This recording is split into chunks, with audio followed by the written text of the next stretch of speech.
Hello guys, in this video I'm going to show you how to leave a task in the Asana app. But before that, don't forget to subscribe, leave a comment down below, because at 10,000 subscribers I'm going to show you my whole YouTube revenue statistics and growth strategy. So without further ado, let's just jump right into it. First, you have to open up the Asana app.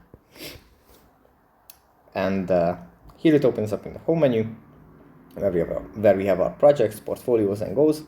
From here we have to go into a project, then into a task. And here in the task menu, we find in the top right corner 3 little dots. We tap on those, and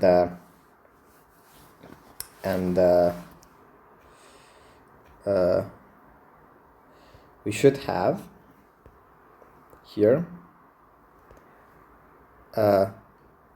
instead of join task, leave task as an option.